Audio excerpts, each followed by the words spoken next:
The recording has started. Please keep your line muted and your camera turned off. That little bit helps us save some bandwidth for some of the folks in the field. If you have any questions at any point during today's presentations, please feel free to type them in the chat.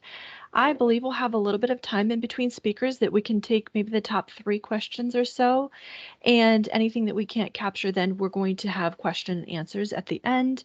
And at that point in time, it's also okay to unmute your line if you have a question you'd like to verbally ask.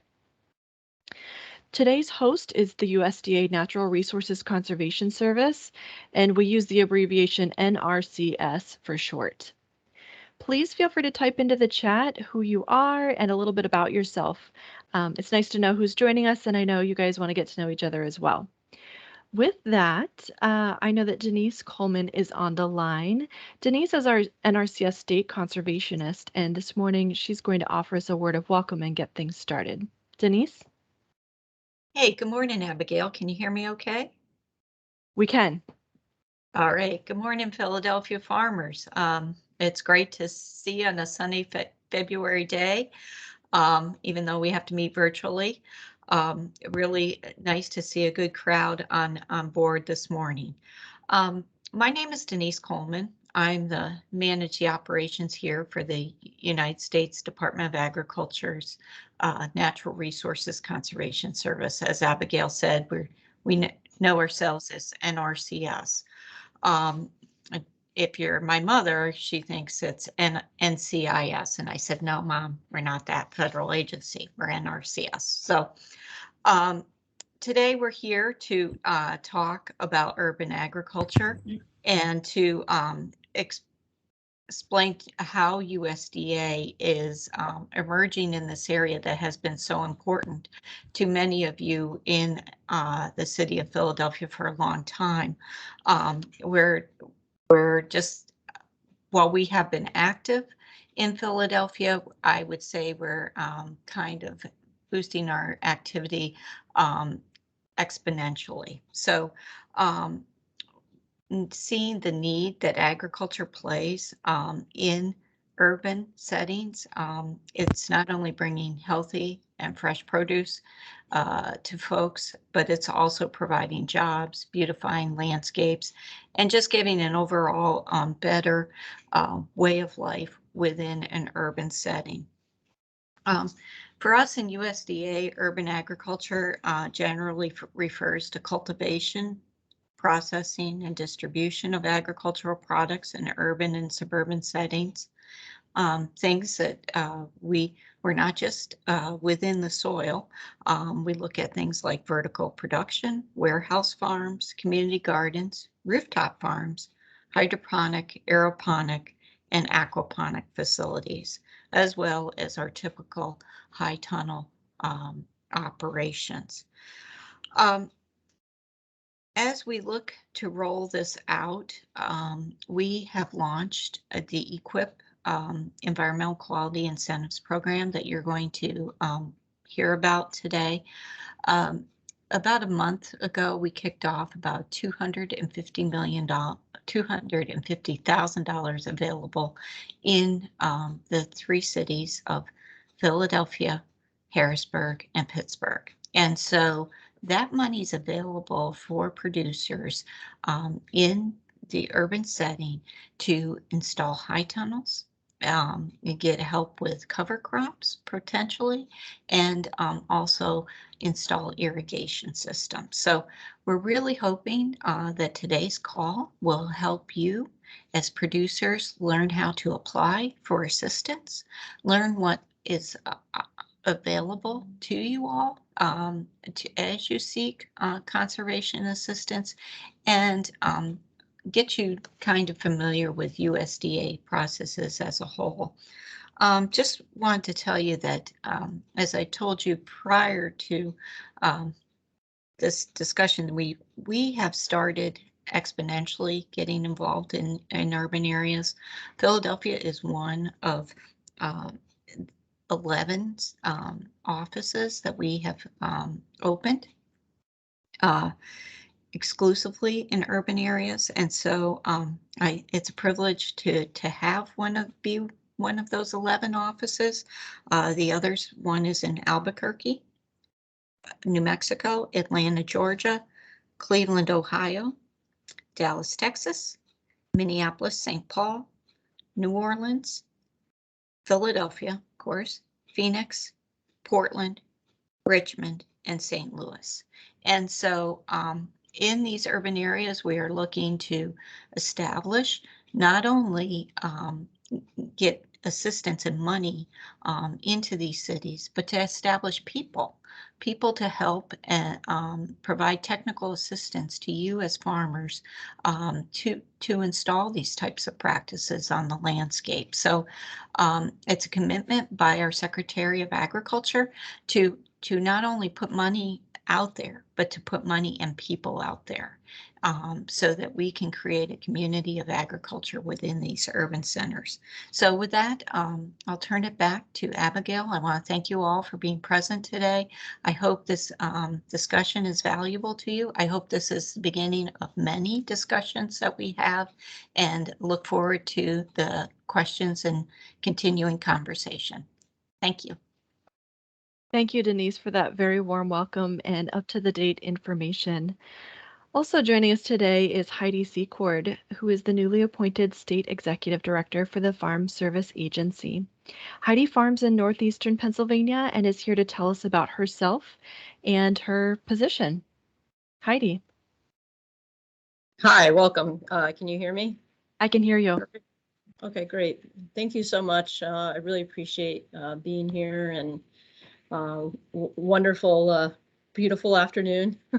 So yeah, I'm the new State Executive Director for the Department of Agriculture, USDA Farm Service Agency. I come to this position as a farmer myself. I've been farming for over 25 years and continue to farm with my husband in Monroe County, which is about 2 hours north of Philadelphia. Philadelphia is always a fun place for us to come. Local food systems are really important to me. We run a CSA and farm stand, more non-traditional agriculture, but the type of agriculture that we see in urban areas. I don't want to take a huge amount of time here. I just want to briefly tell you about USDA's Farm Service Agency. We help farmers and producers make investments or improvements to their agricultural operation, and we assist producers in recovering from the impacts of natural disasters and market fluctuations as well.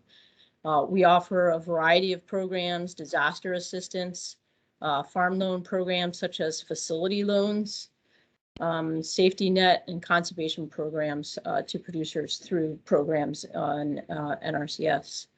We're there in good times. We're there with you in bad times. We have our USDA service centers across the Commonwealth. Here in Pennsylvania, we have 37 county offices throughout the state, serving all of our counties. Philadelphia producers are serviced by our Bucks Montgomery office, and I know that NRCS offices are in Chester, Delaware. So we're looking at that and looking at the opportunities that exist for us bringing our offices together in downtown Philly. I'm the newly appointed SED, our State Executive Director. I'm the first woman in this position as well. I'm here. Our emphasis and my passion is around urban agriculture and making sure that we are prioritizing the administration's drive for a culture of inclusion, for advancing equity and leading with our values. And that's really a responsibility that I take seriously. And I look forward to working with all of you and making sure that we're connected to our urban leaders and agricultural producers. Thank you. Thank you, Heidi. I'm glad you could join us this morning. Thanks also to Denise. Next, I want to take this right into Philadelphia. Here to share her experience today is Dimka Braswell.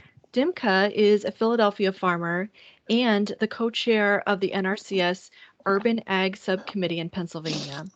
She serves as the agricultural representative on the Philadelphia Food Advisory Council, and she's lead farmer at Mill Creek Urban Farm. I, Dimka formerly operated R&B farms until their displacement. Dimka. Hi, Abigail. Hi, everyone. I'm not the lead farmer for Mill Creek. I just wanted to say that. Um, but I am still advocating for urban agriculture. So long story short, my husband and I had R&B farms. We started in 2018. We registered with Farm Services. We had our farm number. And then I contacted NRCS. NRCS came to our farm. It was 3,000 square feet in 18th and Wingahaken. Some people are very familiar with that area. They came. We had a wonderful guy come. I believe his name was Chris. I don't remember. But he came and he walked us through the property. And what he did was he not only gave us information on NRCS, but he actually gave us some information that would help us. High tunnels, that's a big thing. He gave us the information for that. Also helped us as far as the structure is concerned, giving us ideas, irrigation, all the things that NRCS handles technically. They walked us through the process of what good and bad for us, for our particular farm, which is an integrated farm. We do hydroponics and conventional farming.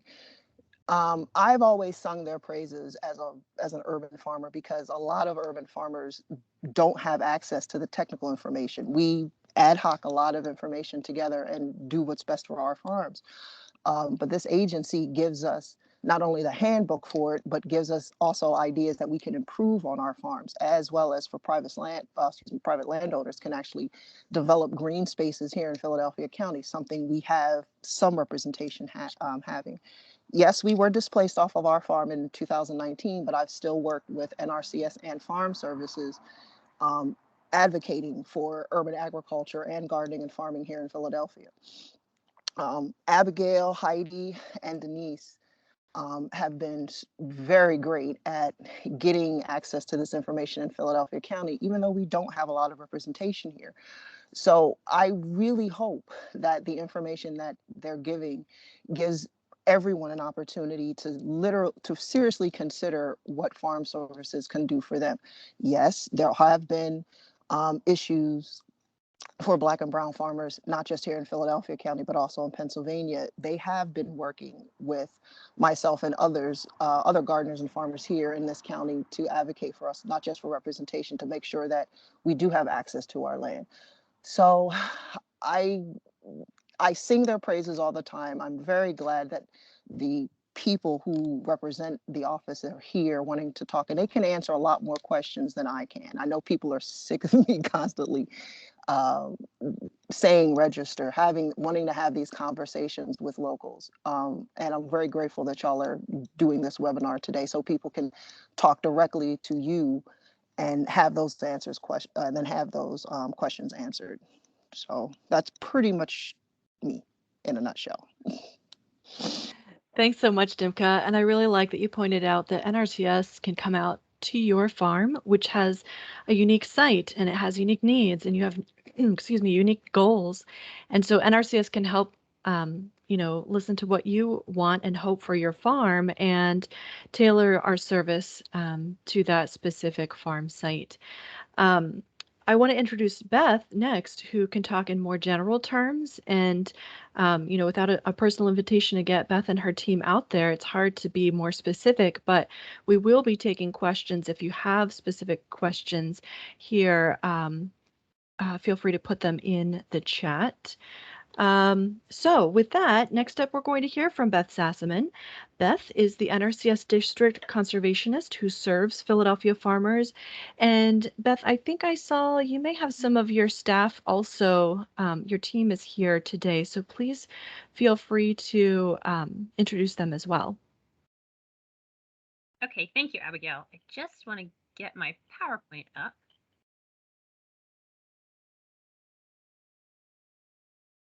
Okay, can you see that all right?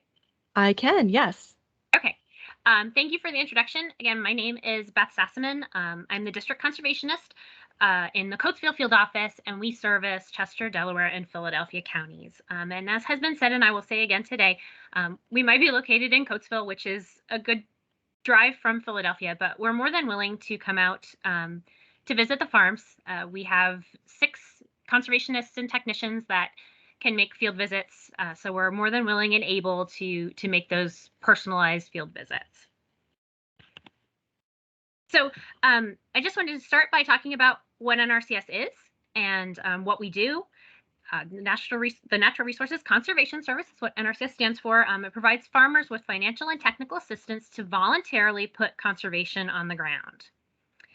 And how did we get here? Where did we come from?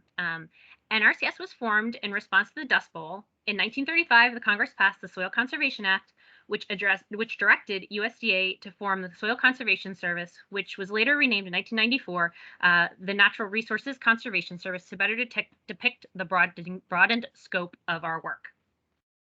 NRCS has been working with farmers and landowners, local and state governments, other federal agencies to maintain healthy and productive working lands for more than 80 years.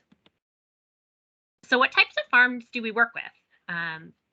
We really work with anybody that's producing food and fiber on their land. So that includes fruit and vegetable farms, vineyards, organic farms, livestock operations, grain and hay farms, forest land, and other agricultural products. It really is endless, the types of farms that we'll work with. As long as you're producing food and fiber, we're here and available to help.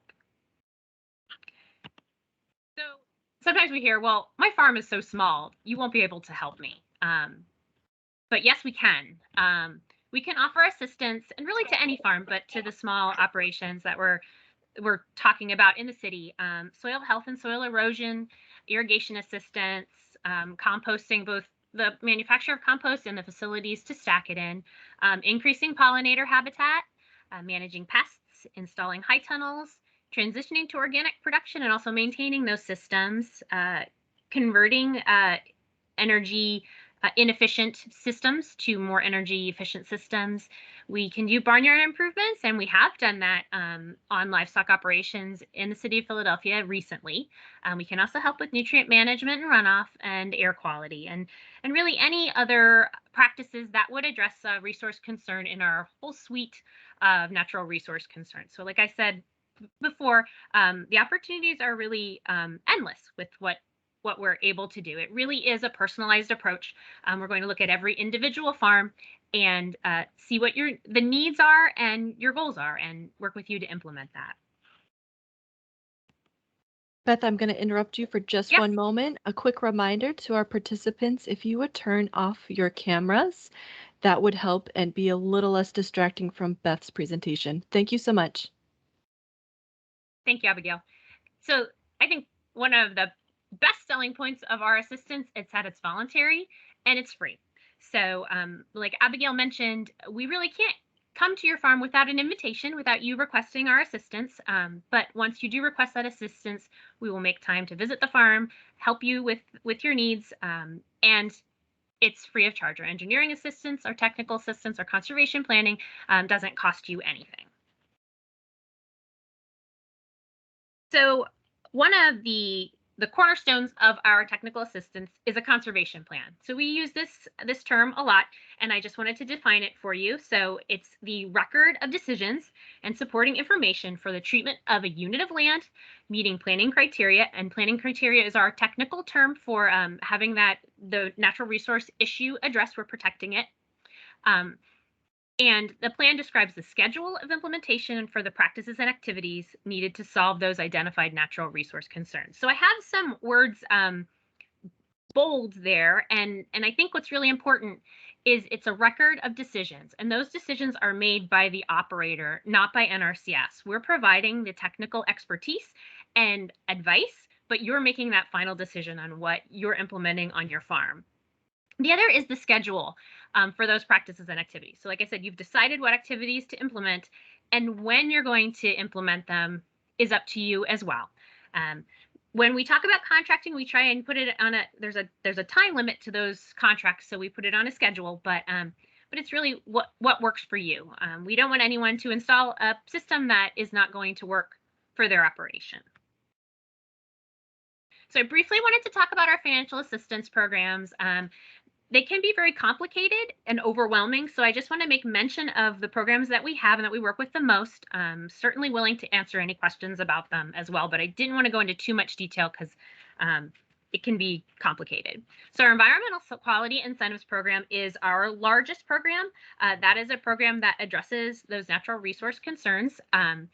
And that is where the money that Denise was talking about, the special urban funding, is in that environmental quality incentives program. So that pays incentives for the completion of conservation practices. So we're paying a price per unit of a practice. So maybe a square foot of high tunnel, or an acre or tenth of an acre square foot of cover crop, depending on what the urban payment schedule provides. Agricultural Management Assistance is a risk management program that also provides funding for mostly high tunnels and new irrigation systems. If we're going to improve the efficiency of an existing irrigation system, that can be done under EQIP, but new irrigation can be done under AMA. The Conservation Stewardship Program provides incentive payments for existing stewardship and those that want to increase their stewardship. So that is also a program that's available. And the Agricultural Conservation Easement Program is a program that we have funding for, and typically it provides easements on ag land, but we work in partnership with a sponsoring agency, so a land trust organization or county or state organization that is sponsoring those projects. So this graphic is, I think, very helpful in sort of laying out how we work and how you get assistance from us. So the 5 steps to that assistance are really planning, and that's it says visit here, and I wanted to make sure you knew that all you need to do is give us a call or an email and let us know that you're interested in some assistance on your farm, and we'll come out and we'll talk to you about it. So you don't need to visit us, but just contact us and we'll help you work on a conservation plan. Sometimes alongside of that conservation plan as we're working on it, or maybe after it's finished, depending on your preference, then it's the application for financial assistance. If you're interested in help to implement those practices, that's where that comes in. And we have an application form that you'll complete. And then there are additional documents that we'll complete to establish eligibility, which is step 3. Once we get you eligible for our programs, then we move the applications into a ranking phase where we assess the applications and their natural resource benefit, and then rank them and make determinations on funding. And once those projects are selected for funding, we help you implement them. So if you've signed a contract, then once that contract is signed, we can help you design and implement those practices. We can provide quality assurance services as well while you're installing those structural practices. And also, we do job sheet information if you're installing something that is a management practice. If you decide that you don't want financial assistance and you just want to implement a conservation practice on your own, we can move to that step as well and provide that assistance. First-time participants, the first thing you'll need to do is work with Farm Service Agency to establish your records. And I believe Dimka alluded to this a bit as being registered. So you'll need to provide them 2 types of information about you and information about the land that you're farming.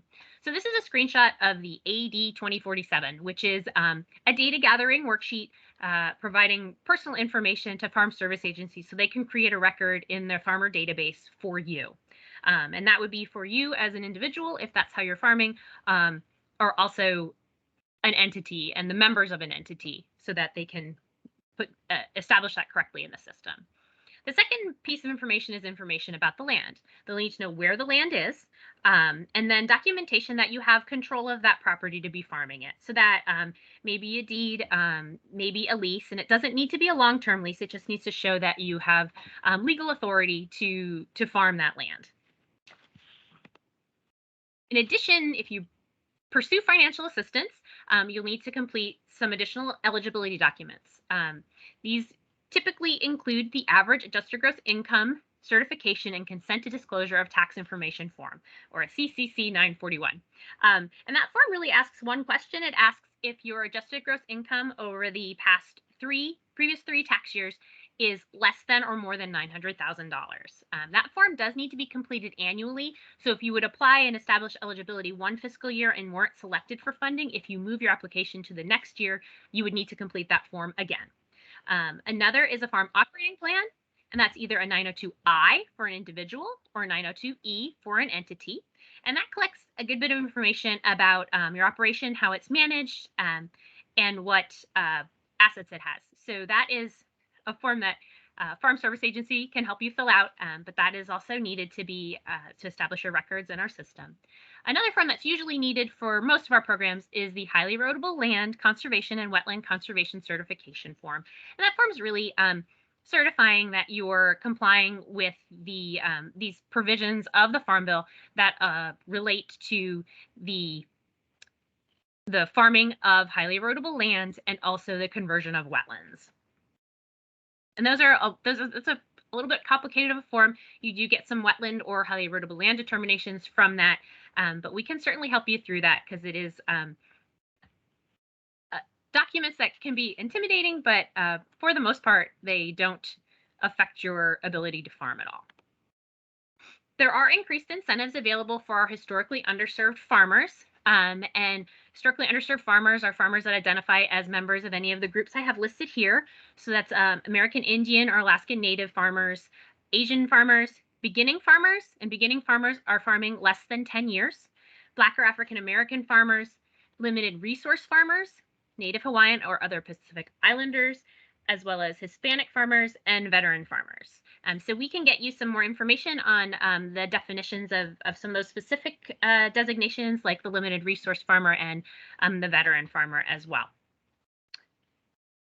And one great resource that we have that's available online is the Urban Agriculture Toolkit. It does provide a lot of great information. It's many pages. We had a number of them at the most recent PASA conference this weekend, and I thought that was a really good resource. There is a link to it. It's available online, and I think it's got a lot of great information in it. And I wanted to provide our contact information. My contact information is there. I do manage the Coatesville field office. I also included information for Albert Wells, who is a conservationist out of my office. Albert couldn't be here today, unfortunately, because of a family emergency.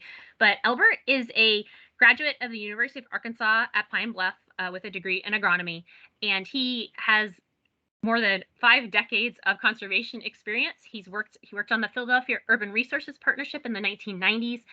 He retired from NRCS and then came back to work with us through our ACES program. And so we really have a great opportunity to have someone that has a lot of expertise in urban work in Philadelphia and has a great interest in conservation.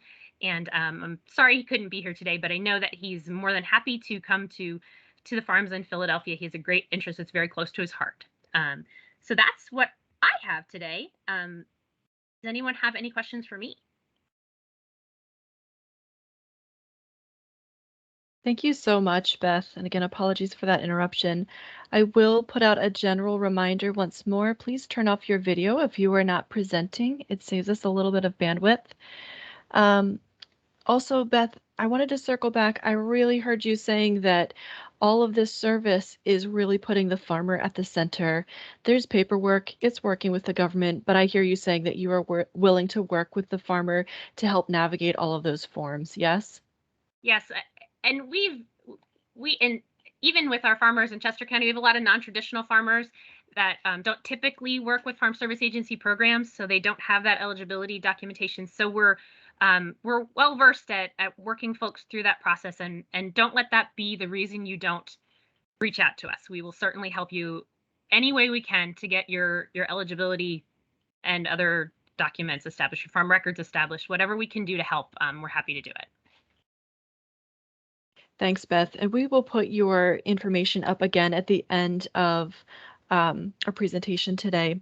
I want to welcome now Ryan Cornelius. Ryan is the Environmental Quality Incentives Program Manager, and we call that EQIP, EQIP for short.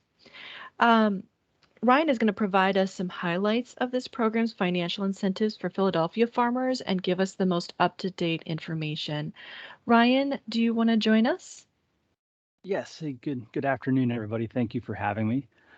Yeah, I am Ryan Cornelius. I'm the EQIP program manager. I'm out of Harrisburg. Yeah, I got some information here. One of the There we go.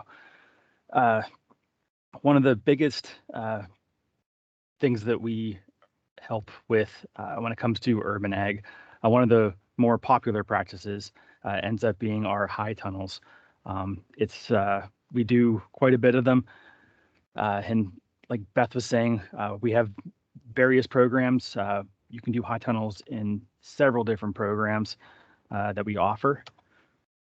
So a lot of this might be things you guys have seen and heard before. Others, it might be new to you.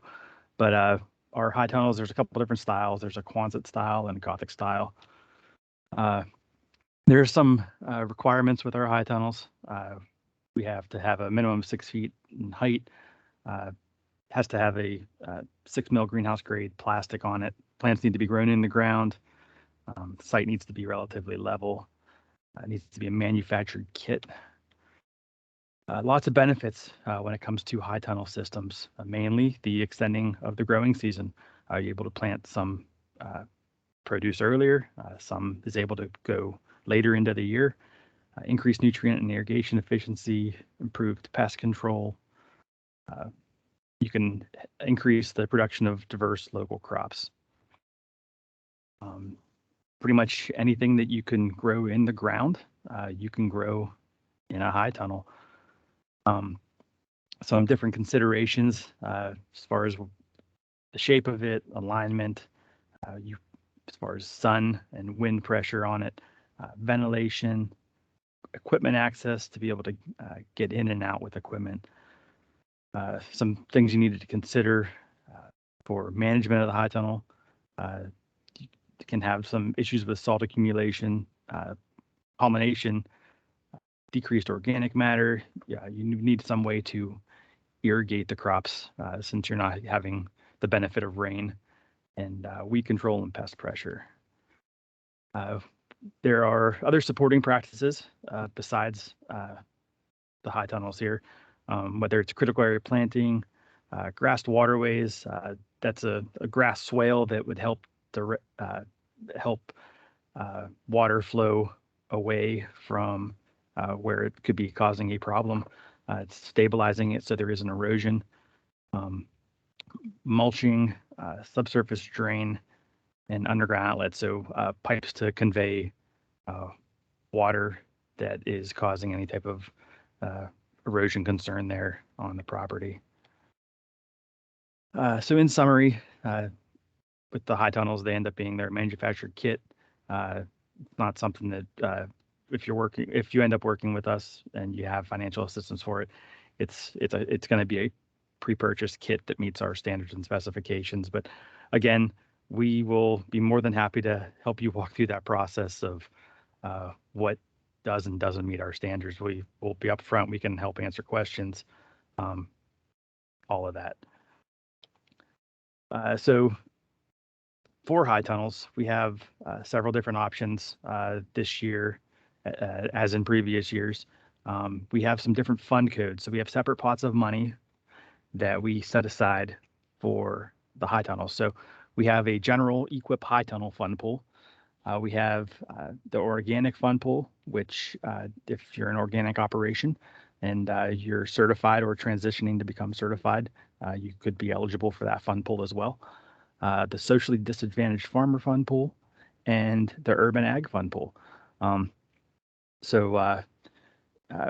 What we do is we end up ranking your application in all the fund pools that you are eligible to participate in. Unfortunately, we oftentimes we don't have enough funds to get to everybody, but that is the nice thing with this urban fund pool. If you lie in the area we have designated as the urban ag area currently in Pennsylvania, around Pittsburgh, Philly, or Harrisburg, you have a separate pot of money that people across the rest of the state don't have access to. So you have a really good chance of getting funded in that program.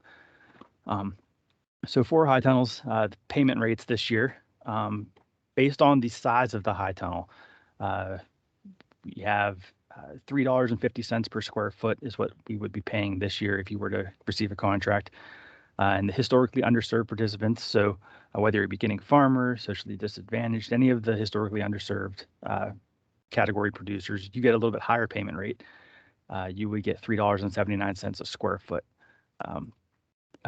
Now we have a new urban ag payment scenario on our payment schedule this year, which I'm going to touch base on those new scenarios here in a couple slides, but specifically for high tunnel, the scenario is showing it's 600 square foot or less high tunnel.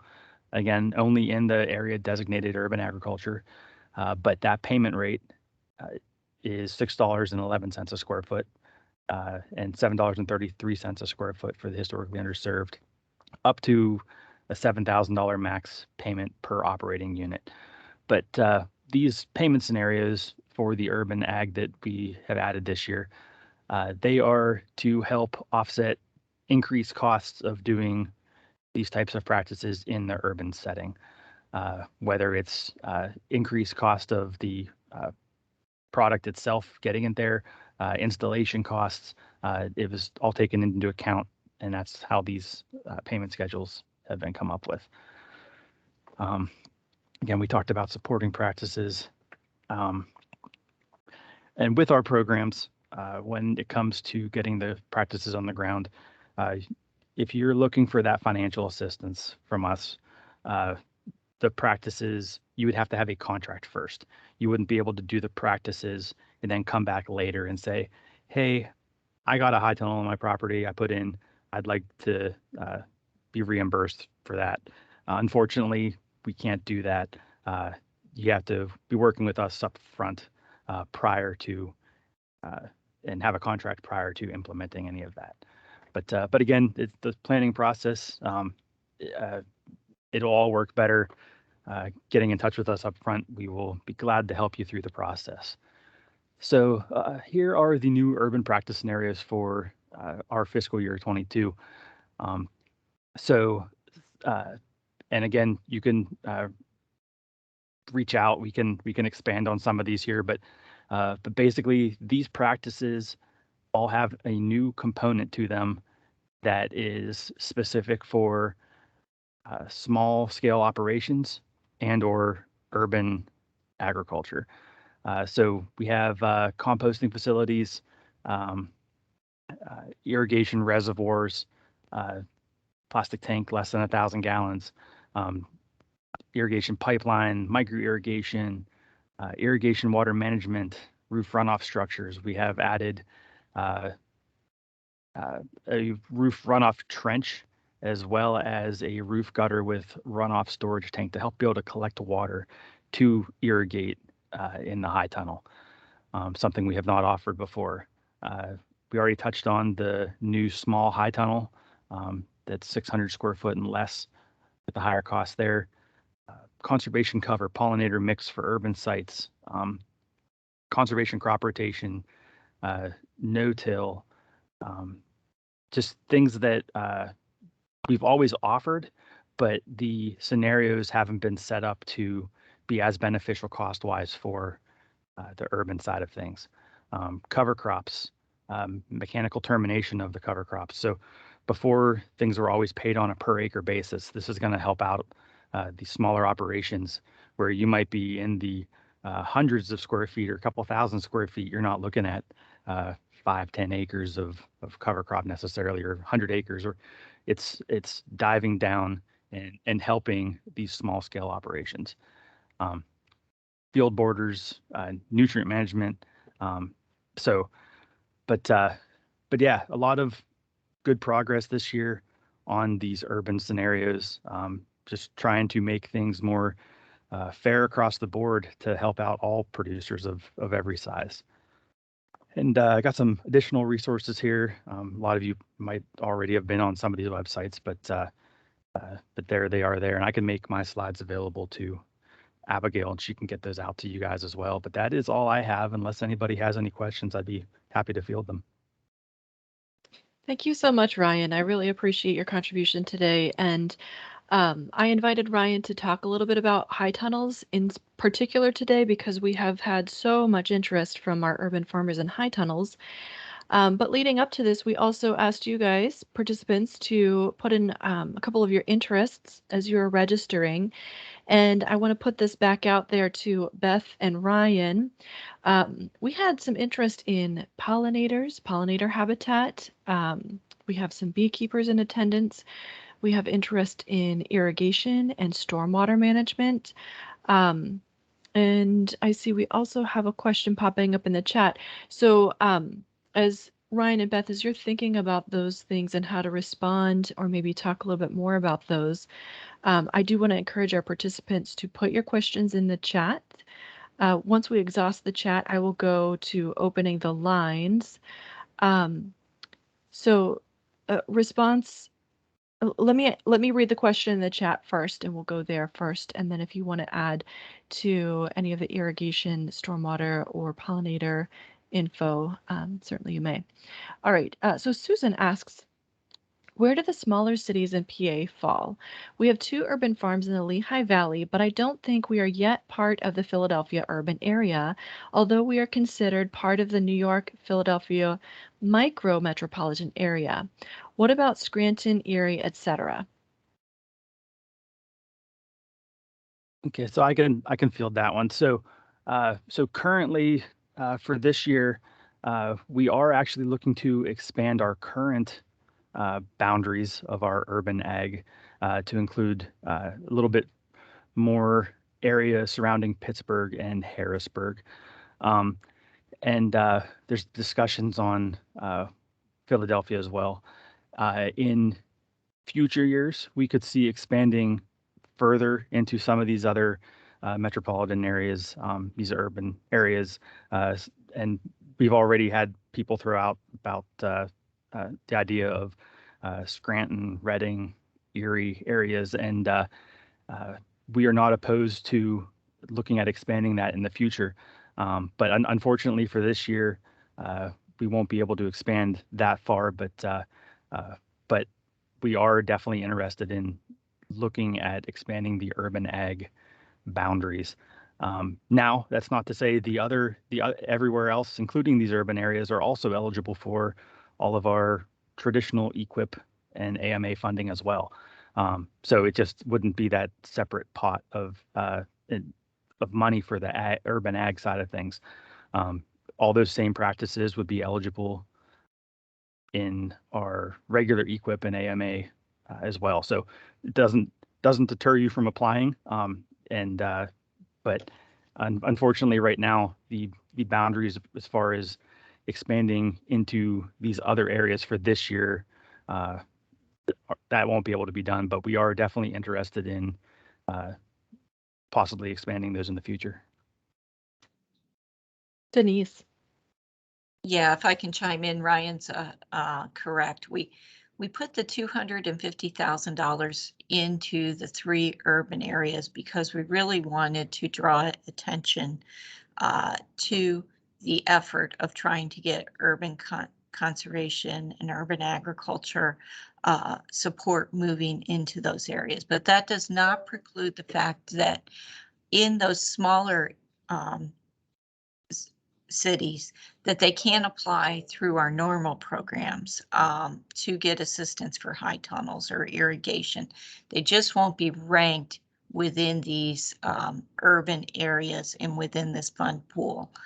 They will be ranked with our other rural applications. And so just keep that in mind.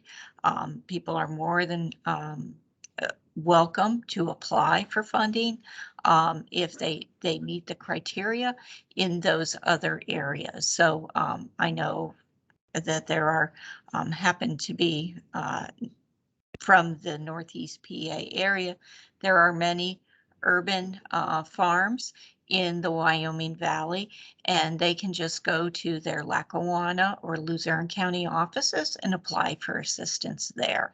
And if they're interested in a high tunnel, they can apply for assistance for a high tunnel through that normal field office service center. So we don't always have the money available, but you'll get on a list, and hopefully, you know, if funding is not available, there's opportunities for the following year. But as we have talked, we felt as a leadership committee to really not want to dilute that money across the whole state, because we think that there's great opportunity to gain momentum and get interest in urban agriculture in those 3 major cities at this point. So that's all. Thanks, Ryan, for the follow-up. Thank you. We also have a question from Jonah, and I'll direct this at Ryan. Could the high tunnel structure opportunities also apply to geodesic dome designs as long as they meet the minimum height and thickness requirements? We would have to take a look at the our standards and specs for that. I'm not familiar with that style. We'd have to dive into that. Beth, have you run into anyone pursuing that style high tunnel yet? I know you do a lot of them in your area. Yeah, no, we haven't encountered that question. So I'd be interested in the answer to that as well. So if we can follow up, that'd be great. Yep, we can do that. Thank you. And please feel free to email Beth and or Ryan directly with more details on that geodesic dome design that you had in mind. Circling back to Susan, she says, thank you. As I think about it, under your criteria, we actually have at least 5 urban farms. 1 is city owned and 1 is a vertical farm startup in reimagined Bethlehem Steel property. That's fantastic.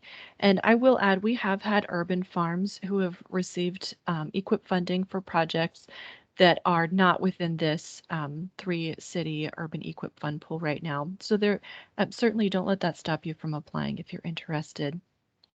And Jonah says, thanks. You're welcome. Other questions?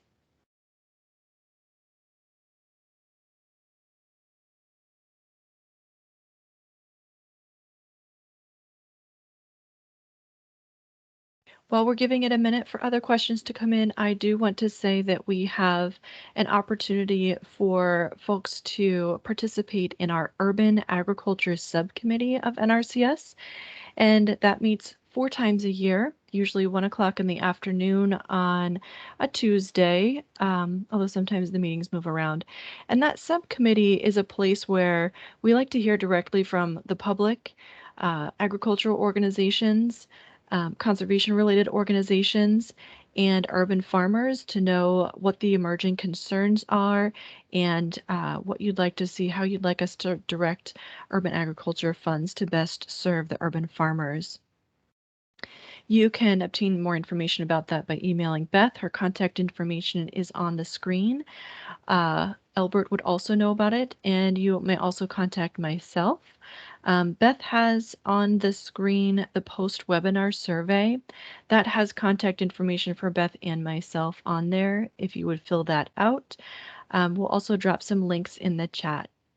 Again, we're still taking questions, so if anyone has questions or if you'd like us to talk a little bit more about any of the topics or themes you heard today, please feel free to drop that in the chat. And Abigail, this is Ryan again. I'm sorry. Sure. I also wanted to throw out there, so our sign-up deadline for Urban Ag for that fund pool is going to be April 15th. We take applications year-round, so if you don't get it in by then, it's not a problem. It'll either be used for a later round of rankings, or it'll be no matter what, it will be rolled over 1 year to the following year. So yes, so I just wanted to throw that out there, that the Urban Ag sign-up deadline will be April 15th. Thanks, Ryan. Yep.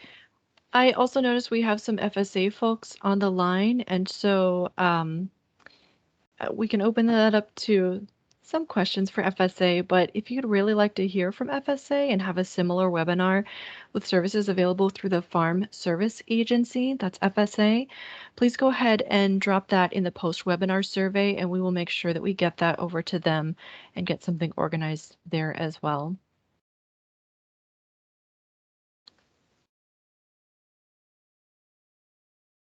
If anyone on the line has questions and would like to unmute themselves to ask, you may do so now.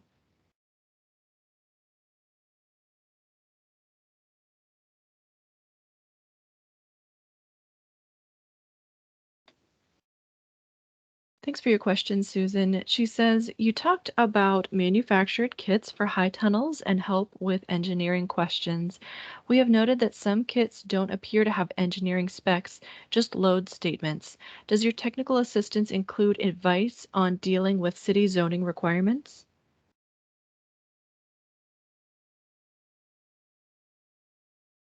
So city zoning requirements, that's going to be different per your uh, your government, that whether it's a township or city or so I don't have I personally don't have advice for that. It'll be I mean, as things pop up, it'd be good to let your local NRCS office know, and we can help you if there's something that that they need, if it's something that we can provide.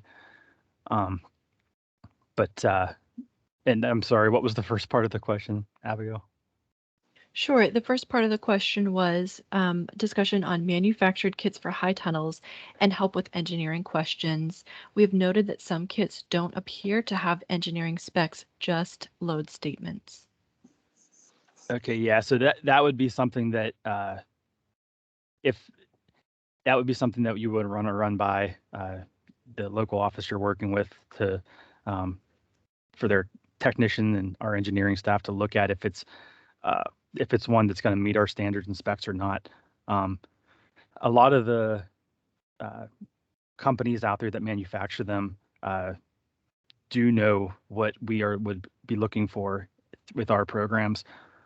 So if you end up talking to any of these companies that do manufacture them, you could say, hey, I'm looking at applying for NRCS assistance for a high tunnel, and they should be able to direct you as well. Because they should know which of their products would be meeting our standards and specs, because a lot of them have stuff set up for working with us because they're hoping to get your business, and they know that people are out there getting funding from NRCS for high tunnels, and they want to market their product towards that. So yeah, it'd be a combination of talking with the manufacturer as well as our engineering staff. Thanks, Ryan. I'll add that NRCS does not attempt to persuade any of the local municipalities as far as their zoning requirements, but we can certainly provide information if that is helpful to the planning board or the zoning hearing board. I see comments from Denise and then Dimka. Yeah, thanks, Abigail. Just to let folks know, generally any kind of permit or zoning requirements are usually those types of things are the responsibility of the producer that's interested in pursuing that. But as it relates, as Ryan had said, you know, we're here to help on the situation on the standards and specs. If you bring the actual manufacturer and the information to us, we have an engineering staff that can assist and at least look at whether that particular high tunnel would meet our standards and specifications. So if you're in Philadelphia, the Beth and Albert are the people to see, and those are their contact information is listed right there, and they will get in contact with our engineering staff here in Harrisburg or in Lebanon, and they will work together on that. So if you're in another city and we're here talking today, please post it in the chat and we'll make sure to get back in contact with you on those design specifications. But it is the responsibility of the producers to work with their local zoning board and permit agencies to get the adequate documentation. Thanks, Denise. And Dimka? In Philadelphia, LNI, I think around 2016, did not have an idea of what a high tunnel was or any kinds of specification. The workaround that we did took a little bit more time, but we had to educate people in LNI of what a high tunnel was. We took some of the specs that NRCS had with some of the generalized information and literally had to educate them as what a high tunnel is, what the structure is. And we also brought in, at the time, some people from Penn Extension that we partnered with. So while they may not have the experience, there is an opportunity to educate an LNI or permit group to what these things are with Penn Extension and or NRCS or Farm Services or however. It's just probably going to be explaining it to them, showing them some things, and them educating or at least partnering with like Penn Extension or NRCS for their education and how these structures work as far as urban agriculture. They have, like, each person in LNI is different, and I know through counties it's different.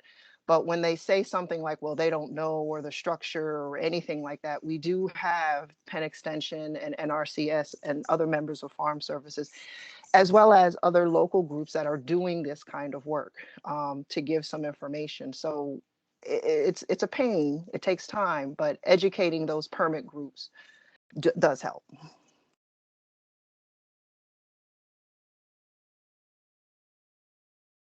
Thank you, Dimka.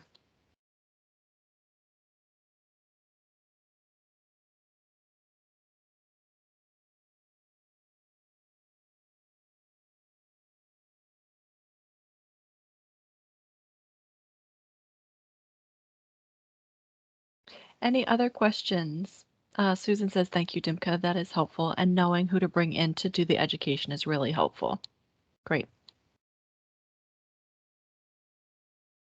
All right, just a final reminder to take that post-webinar survey so that we have a little bit of feedback from you. We'll stay on the line for another 2 or 3 minutes, and this concludes our meeting.